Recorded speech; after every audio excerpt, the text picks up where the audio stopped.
Penuhi keinginanmu. Bab 432. Memang, kakek Epa telah menyakiti kakek asli keluarga Carson. Bahkan tulang belulang beliau pun tak bisa ditemukan oleh keluarga besarnya. Tak hanya itu, kakek Epa juga menyakiti keluarga Arila. Membuat Rila dilahirkan tanpa ibu, serta membiarkan keluarga mereka terpisah selama beberapa tahun lamanya. Penderitaan kecil yang dialaminya sekarang benar-benar tidak sebanding dengan penderitaan yang pernah mereka alami dulu. Oleh sebab itu, Epa bersedia menanggungnya. Hal yang sudah berlalu biarkanlah berlalu.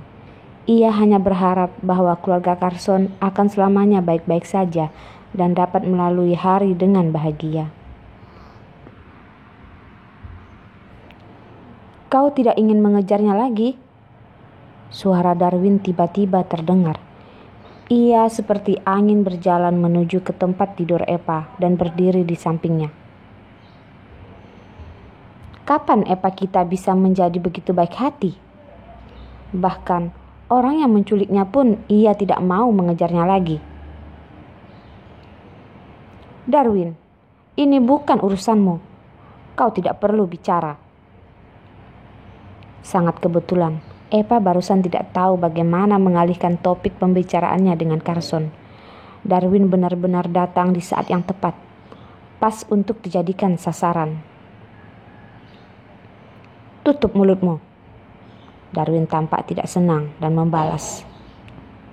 Kasus ini sedang ditangani oleh kakakmu dan aku. Masih belum giliranmu untuk berbicara. Darwin, kau kira berapa umurmu? Sejak kapan kau menangani urusanku? Kau pikir kau ini siapa?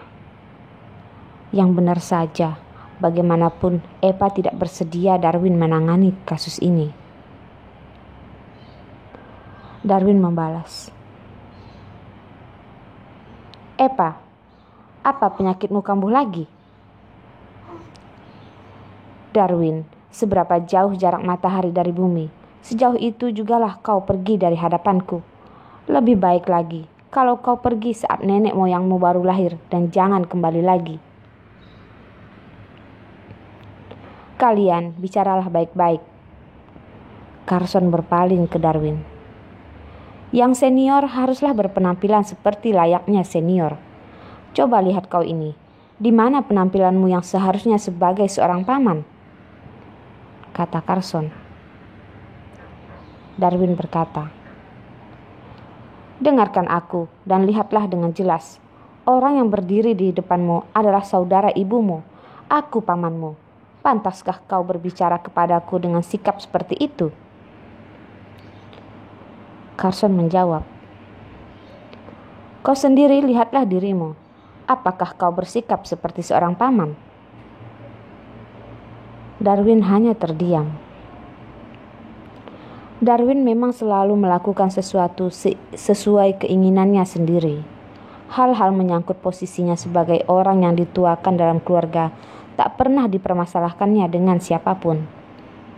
Tetapi Carson, bocah ini, baru saja ia diberi perintah untuk memberinya pelatihan, ternyata sudah berani membantah pamannya itu. Epa menimpali dengan mata yang dibuka lebar. Kau memang pantas. Carson menambahkan. Masalah ini serahkan padaku. Kalian tidak perlu mengurusnya lagi. Darwin mau berkata. Carson memotongnya. Kau rawat saja Epa. Jangan biarkan dia mendapat masalah lagi. Epa berteriak. Aku bisa mengurus diriku sendiri. Siapa yang sudi dirawat olehnya?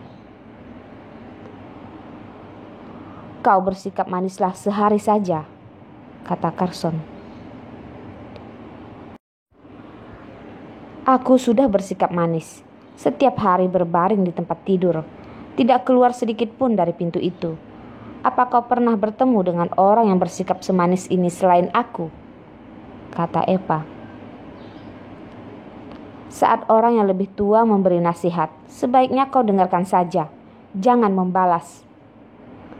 Carson sekali lagi mengeluarkan auranya sebagai seorang kakak. Setelah berkata seperti itu, Carson berbalik dan pergi, meninggalkan Darwin dan Eva berdua. Eva melirik Darwin dengan pandangan penuh kebencian, menarik selimut dan menutupi tubuhnya dengan selimut itu sambil berbisik. Banyak orang menjengkelkan. Walaupun sudah kusuruh pergi, masih saja dia kembali lagi. Eva. Darwin menarik selimut Eva, melemparkannya ke samping dan bertanya,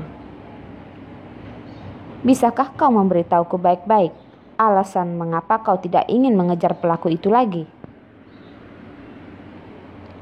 Bahkan jika Eva berubah temperamennya karena insiden Sandoro, ia tidak akan pernah berubah sepenuhnya. Pasti masih ada sesuatu yang terjadi selama jangka waktu ini. Pikirkan saja urusanmu sendiri. Eva mengangkat kakinya dan berusaha menendang ke arah Darwin. Gadis ini tidak mau melihatmu. Kemana kau seharusnya pergi? Pergilah ke sana. Darwin meraih kaki Eva. Ayolah, kau bisa memberitahuku dengan baik. Mengapa kau tidak ingin mengejarnya lagi? Apakah penculik itu mengancammu? Eva mengulurkan kakinya dan berusaha menyerang Darwin dengan penuh kebencian sambil berteriak. Darwin, aku menyuruhmu pergi. Apakah telingamu sudah rusak?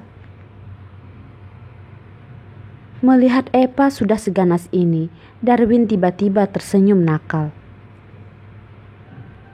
Eva, lukamu sudah sembuh. Eva menatapnya dengan melotot. Lepaskan. Kau bukannya berkata ingin membintangi film aksi cinta denganku? Tanya Darwin.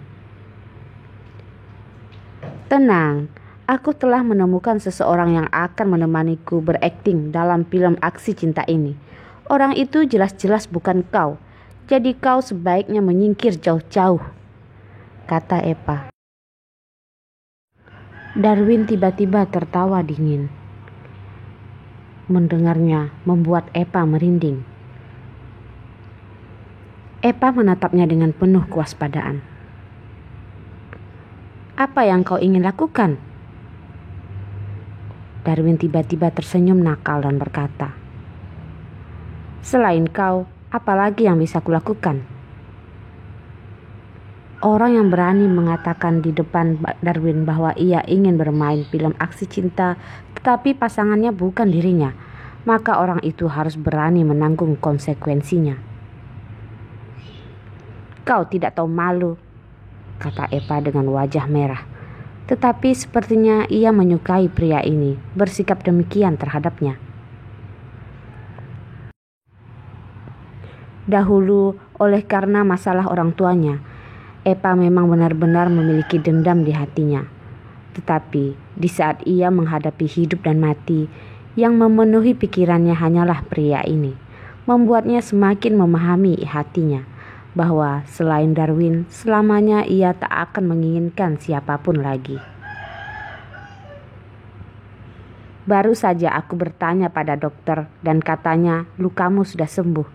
Asal kau bersedia, kita bisa meninggalkan rumah sakit kapan saja. Darwin berkata sambil pergi menuju ke pintu. Dengan sekuat tenaga membanting pintu dan menguncinya. Kemudian kembali ke samping Eva dengan langkah cepat. Darwin, kau? Eva sangat gembira sehingga ia menelan air liur. Sampai-sampai ia tidak bisa menyelesaikan kalimatnya. Darwin si bajingan ini, setelah bersabar begitu lama, tampaknya akhirnya ia tak dapat menahannya lagi. Lihat saja bagaimana Eva sebentar lagi akan membereskannya. Darwin belum memulai, tetapi Eva dengan pikirannya yang telah berkembang itu telah dapat membayangkan tentang apa yang mungkin terjadi 1 menit kemudian. Darwin perlahan mendekati Eva dan berbisik di telinganya. Terakhir kali kita menonton film aksi cinta bersama, kita telah mendiskusikan posisi yang dilakukan kedua pemeran film itu. Kau mengatakan bahwa kau ingin mencobanya. Jadi, hari ini aku ingin memenuhi keinginanmu itu. Darwin, kalau kau bersikap lebih jauh lagi, gadis ini akan memukulmu sampai gigimu rontok. Dulu saat Eva mengejarnya, di saat ada kesempatan pun Darwin tidak menanggapinya. Sekarang Eva pun telah berubah pikiran. Pria ini apa hanya dengan mengatakan bahwa ia ingin berolahraga dengannya, lantas ia harus menurutinya? Meskipun Eva benar-benar ingin bersama Darwin, tetapi ia sadar bahwa ia adalah seorang gadis yang seharusnya tidak belak-belakan menunjukkan perasaannya. Lagi pula, dia tidak boleh segampang itu termakan rayuan si bajingan ini. Ia telah memutuskan ia tidak akan mudah dikalahkan. Eva, kau benar-benar tidak ingin? Ku beritahu, kalau kau melewati kesempatan ini, maka tidak akan ada kesempatan kedua, kata Darwin. Dasar si bajingan ini, Eva diam-diam bergumam dalam hatinya. Kalau mau lakukan, lakukan saja. Sudah berjam-jam lamanya ia berbicara tanpa alur yang jelas. Apakah pria ini masih ingin membiarkannya untuk melawannya? Seringkali ia meragukan apakah Darwin benar-benar pria. Apakah ia baik-baik saja?